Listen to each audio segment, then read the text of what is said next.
నడయాడిన నేల ద్వారక. భారతదేశంలోని 7 మోక్ష నగరాల్లో ఒకటి. అయోధ్య, హరిద్వార్, మధుర, కాశీ, కంచి, ఉజ్జయిని మిగిలిన 6 మోక్ష నగరాలు. వీటిలో పురాణ చరిత్ర ప్రకారం తన ప్రజలను రక్షించుకోవడానికి కృష్ణుడు మధురను విడిచి ద్వారకకు చేరుకుంటాడు. మహాభారతంలో దీన్ని ద్వారావతిగా పేర్కొన్నారు. అనేక ద్వారాలు కలిగిన నగరం కాబట్టి దీనికి ఆ పేరు వచ్చింది. ద్వారక, దీని నిర్మాణం, దీని శిల్పం, ఇక్కడి నిర్మాణ చతురతాన్ని ఎంతో అద్భుతం. వేల ఏళ్ల క్రితం ఇంత టెక్నాలజీ ఎలా వచ్చిందో అనూహ్యం. పురాణాల ప్రకారం నేటి గుజరాత్లోని సౌరాష్ట్ర ప్రాంతంలో సముద్ర తీరంలో ఉంది. మధురని విడిచిపెట్టిన తర్వాత గోమతీ నది, అరేబియా సముద్ర సంగమ స్థానానికి చేరుకున్నాడు శ్రీకృష్ణుడు. అక్కడ నగరాన్ని నిర్మించాలని దేవశిల్పి విశ్వకర్మకు చెప్పాడు. ఆ ప్రాంతంలోని కొన్ని దీవులను కలుపుకొని అందమైన పట్టణాన్ని నిర్మించాడు. విశ్వకర్మ నివాసాలు, వ్యాపార ప్రదేశాలు, వెడల్పైన రాజమార్గాలు, వాణిజ్య కూడళ్లు, సంతలు, రాజభవనాలను చక్కటి శిల్పకళతో తీర్చిదిద్దారు.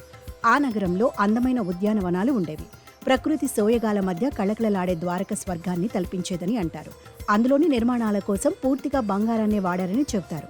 అందుకే దీన్ని స్వర్ణ ద్వారక అని పిలిచేవారు. మహాభారతం, హరివంశం, వాయు పురాణం, భాగవతాల్లో ద్వారక గురించి అనేక వర్ణనలు కనిపిస్తాయి. కురుక్షేత్ర సంగ్రామంలో తన 9 సంతానాన్ని కోల్పోయిన గాంధారి అందుకు కారకుడివి నువ్వేనంటూ కృష్ణుణ్ణి నిందిస్తుంది. సరిగ్గా 36 ఏళ్ల తర్వాత ద్వారక నీట మునిగిపోతుందని శపిస్తుంది. అలాగే మునుల శాపం వల్ల కృష్ణుడి కుమారుడైన సాంబుడి కడుపులో ముసలం పుడుతుంది. ఆ తర్వాత కృష్ణుడు అవతారం చాలించటం, ద్వారక సముద్రంలో కలిసిపోవడం జరిగిపోతాయి. వీటి గురించి మహాభారతం మౌసల పర్వం వర్ణిస్తుంది. అయితే కొంతకాలానికి శ్రీకృష్ణుడి ముని మనవడు వజ్రుడు సముద్ర తీరంలో ద్వారకను తిరిగి నిర్మించాడని అంటారు. కృష్ణుడు నిర్మించిన పవిత్ర ద్వారక నగర ఆనవాళ్లు సముద్రం అడుగున ఉన్నట్టు కొందరు ఆర్కియాలజిస్టులు చెబుతున్నారు. ఈ ఏడాది ఫిబ్రవరిలో ప్రధానమంత్రి మోదీ స్కూబా డైవింగ్ ద్వారా అరేబియా సముద్రంలోకి వెళ్లి పురాతన ద్వారక నగర అవశేషాలను దర్శించుకుని పూజించారు. సబ్మెరైన్ టూరిజం ద్వారా ఆ అవకాశాన్ని సామాన్య భక్తులకు కల్పించాలనుకున్నారు.